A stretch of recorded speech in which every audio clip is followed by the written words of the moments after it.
مجھے پہلے ہی اندیشہ تھا کہ کہیں ایسے حالات نہ ہو جائیں کہ مجھے حبیب سے الگ ہونا پڑے۔ حبیب میرا شوہر ہے، میرے بچوں کا باپ ہے، اس کی محبت قدرتی بات ہے۔ میرے ذہن میں محبوبیت کی فکر کے ہمیشہ دو رخ رہے۔ ایک رخ میں کبھی کوئی تغیر نہ آیا، یہ رخ اللہ کی جانب تھا۔ اللہ کو دیکھنے، اللہ کو پانے اور اس کے تخلیقی رموز کو جاننے کی خواہش میں بچپن سے لے کر آج تک کبھی کوئی تبدیلی نہ آئی۔ دوسرا رخ دنیا کی جانب تھا۔ اس رخ میں محبوبیت کی فکر شعوری تقاضوں کے ساتھ پروان چڑھ رہی تھی۔ پروان کے ہر دور میں تصور فکر کی روشنیوں کو کسی نہ کسی خاکے میں ڈھال کر نگاہ کے سامنے لے آتا۔ تصور کا خاکہ ماں تھی، پھر بہن اور بھائی بنے، پھر اسکول کی ایک ٹیچر بنی، پھر ایک سہیلی بنی، اور پھر تصور کا یہ خاکہ دل کے تمام تقاضوں کے ساتھ رنگین ہو کر حبیب کی صورت میں سامنے آ گیا۔ دل نے سارے رنگ اس تصویر میں بھر دیے، اب کوئی رنگ باقی نہ تھا۔ نگاہ کے سامنے ایک تصویر ٹھہر گئی تھی۔ میں جانتی تھی کہ دنیا ایک پردہ ہے، اس پردے پر تصویریں آتی جاتی رہتی ہیں، کوئی تصویر ہمیشہ نہیں رہتی۔ ابدی زندگی اللہ ہی کے ساتھ ہے، مگر ابدی زندگی کے خاکے دنیاوی خاکوں سے کیسے مل گئے؟ اگر مل نہ گئے ہوتے تو تصویر ٹھہر کیسے جاتی؟ دل ہر وقت اپنے رب کی بارگاہ میں درخواست کرتا، تیری کوئی صورت نہیں ہے، تیری کوئی حاجت نہیں ہے، مگر میں حاجت مند ہوں۔ بغیر ضرورت کے دیکھنے کا تقاضا پورا نہیں ہوتا۔ نظر جسے چاہتی ہے تو بھی اس پر محبت کی نظر ڈال تاکہ یہ سنگم ابدی ہو جائیں۔ مجھے معلوم تھا کہ ابدی زندگی دو ذہنوں کا میل ہے۔ میں اپنی روح کے تقاضوں سے خوب اچھی طرح واقف تھی۔ روح کے غیب میں داخل ہونے کی تڑپ کو میں نہ بدل سکتی تھی، نہ ہی بدلنا چاہتی تھی۔ البتہ میری شدید خواہش تھی کہ حبیب بھی اپنی روح کے اس تقاضے کو پہچان لیں اور ہم دونوں اس دنیا کی طرح اپنی زندگی کے بھی ہمراہی بن جائیں۔ میں جانتی تھی حبیب کے لیے اس فکر میں کوئی دلچسپی نہیں ہے۔ ان کے سامنے اس دنیا کے تقاضے ہیں۔ حج کے لیے بھی ان کا نظریہ یہ تھا کہ بار بار حج کرنے سے کیا یہ بہتر نہیں ہے کہ حج کے ان پیسوں سے کسی غریب کی شادی کرا دو؟ کیا اس کا زیادہ ثواب نہیں ہوگا؟ لیکن میرے نزدیک اللہ کا حکم بندے کی سوچ پر فضیلت رکھتا ہے۔ میں کہتی جو بات اللہ نے اپنے بندوں کے لیے مقرر کی ہے، اس میں ضرور بندوں کے لیے ایسی منافعت ہے جس کا بدل نہیں ہو سکتا۔ وہ کہتے نماز، روزہ اور دیگر فرائض کی بجا آوری کافی ہے، آخرت کے متعلق اور کیا سوچنا ہے؟ اللہ نے جو مقرر کیا ہے وہی ہونا ہے۔ میں کہتی ہونا تو وہی ہے جو وہ چاہتا ہے، مگر وہ کیا چاہتا ہے؟ ہمیں بھی تو اس کی پسند کا پتہ لگنا چاہیے تاکہ زیادہ سے زیادہ اس کے قریب آ سکیں۔ بہرحال ہوتا تو وہی ہے جو اللہ چاہتا ہے۔ بندہ بے بس ہے۔ طے یہ پایا کہ میں بچوں کو لے کر چلی جاؤں، بہن کے یہاں رہ کر ان کے برابر والی زمین پر جو ہماری تھی 2 کمرے بنوا لوں۔ بعد میں حبیب بھی آ جائیں گے۔ مجھے پتا تھا حبیب کے بغیر میں ایک لمحہ بھی خوش نہ رہ سکوں گی، مگر قدرت کے فیصلے کے آگے سر جھکانے پر مجبور تھی۔ اب روزانہ حبیب پریشان کن خواب دیکھنے لگے۔ ہم دونوں اپنی جگہ پریشان تھے کہ کیا ہونے والا ہے۔ بہرحال میں بچوں کو لے کر پاکستان آ گئی اور بہن کے یہاں رہ کر اپنی زمین پر 2 کمرے بنوانے میں لگ گئی۔ بہن کے یہاں ہی تھی۔ ابھی آئے ہوئے 1-2 ماہ ہی گزرے تھے کہ رمضان آ گئے۔ شروع روزوں سے ہی مجھ پر الہامی کیفیات طاری ہو گئیں۔ یہ ایسا دور تھا کہ لاشعور مجھ پر غالب آ جاتا تھا اور میری زندگی روحانی اور جسمانی دونوں روحوں میں یکساں طور پر چلتی تھی۔ میری بڑی بہن اور میرے والدین ان چیزوں کو سمجھتے تھے۔ روزوں میں روزانہ دیکھتی کہ میری روح کیا کر رہی ہے۔ روح کبھی جنت دیکھتی، کبھی دوزخ دیکھتی۔ روح جب دوزخ دیکھتی تو اللہ تعالیٰ سے دوزخیوں کی بخشش کے لیے دعا کرتی۔ جب لاشعور غالب ہوتا تو آدمی سب کچھ دیکھتا ہے، مگر شعور معنی نہیں پہناتا بلکہ لاشعور معنی پہناتا ہے۔ شعور اس ساری کارروائی کو ایک اطلاع کے طور پر دیکھتا ہے۔ اس کے اندر شعوری حواس شامل نہیں ہوتے، بلکہ شعور کو اطلاع بھی لاشعوری حواس میں ملتی ہے۔ آخری اشرا شروع ہوا۔ مجھے بتایا گیا کہ فلاں رات کو شب قدر ہے، اس دن سارے گھر والوں کو جمع کر لو۔ مجھے یہ تو پتا تھا کہ کچھ ہونے والا ہے، مگر کیا ہونے والا ہے اس کا کوئی اندازہ نہ تھا۔ میں نے بڑی بہن کو کہہ دیا، انہوں نے دوسری بہنوں کو کہلوا دیا، امی ابا کو بھی بلوانے کا انتظام کر لیا گیا۔ شام ہی سے مجھے غسل کر کے پاک صاف کپڑے پہن کر تیار رہنے کے لیے کہا گیا۔ دن میں جب امی ابا کو لینے کے لیے بہن نے کسی کو بھجوایا تو تھوڑی دیر بعد سارا سین میری آنکھوں کے سامنے آ گیا۔ اس شخص نے دروازہ کھٹکھٹایا۔ دروازہ کھلا تو پہلے تو میں یہ سمجھی کہ امی ہیں، مگر پھر صورت جو دیکھی تو امی کے کپڑوں میں چھوٹی بہن تھی۔ اس نے امی کی ساڑی پہنی ہوئی تھی۔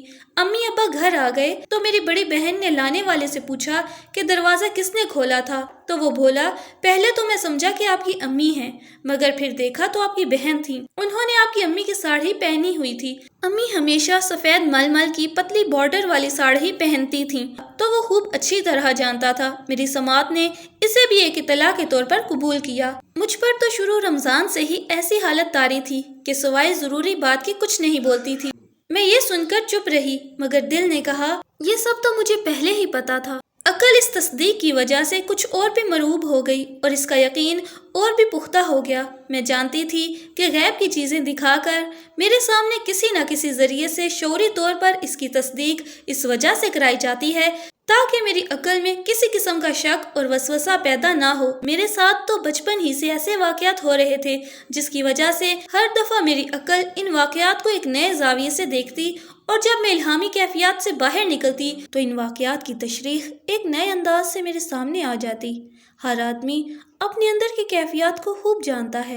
مجھے کبھی خیال بھی نہ گزرا کہ خدا نخواستہ میرا دماغ چل گیا ہے یا ایسی کوئی بات ہے، بلکہ وقتاً فوقتاً الہامی کیفیات میرے یقین اور عقل و شعور کو مضبوط کرنے میں مددگار ثابت ہوتی اور غیب کو جاننے کا اشتیاق پہلے سے بھی زیادہ بڑھ جاتا، اور اس کے ساتھ ساتھ غیب میں معنی پہنانے کا فہم بھی بڑھ جاتا۔ بہرحال امی ابا بھی آ گئے، سب لوگ ایک کمرے میں جمع ہو گئے۔ اس کمرے میں ایک جانب بڑا پلنگ تھا جس پر امی بیٹھی تھیں، باقی کمرے میں فرش بچھا دیا گیا۔ اب میرے ذہن میں کمرے کا پورا نقشہ آ گیا۔ میں ایک جانب کھڑی تہکمانہ لہجے میں بڑی بہن کو ہدایت دیتی جاتی کہ اس طرح بچھاؤ، یہاں جائے نماز بچھاؤ، یہاں یوں کرو یوں کرو۔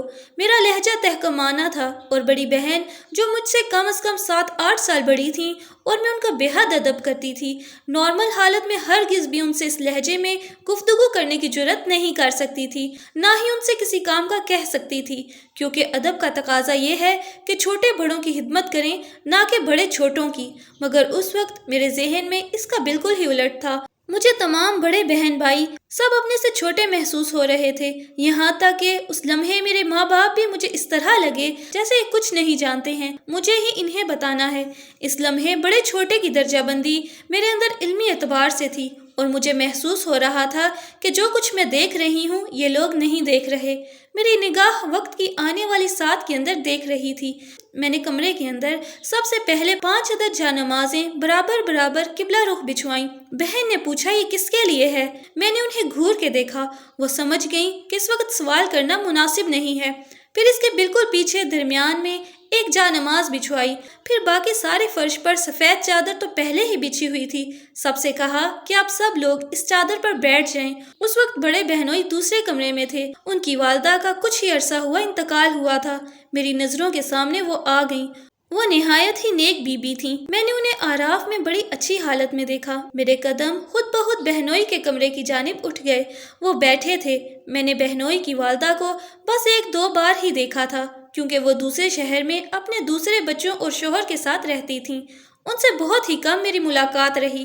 دوسرے لفظوں میں انہیں اچھی طرح جانتی ہی نہیں تھی۔ میں نے بہنوئی سے کہا کہ آپ کی والدہ اس وقت میری آنکھوں کے سامنے ہیں۔ پہلے تو میں نے ان کا حلیہ بتایا اور ان کی موجودہ حالت بتائی، پھر ان کا پیغام انہی کے الفاظ میں دیا جس میں بہنوئی کے بچپن کے کچھ خاص القاب بھی تھے، جسے سن کر بہنوئی رونے لگے۔ میں نے کہا آپ اب دوسرے کمرے میں آ جائیں، تھوڑی دیر بعد ٹھیک اس ٹائم پر شب قدر کا پروگرام شروع ہونے والا ہے۔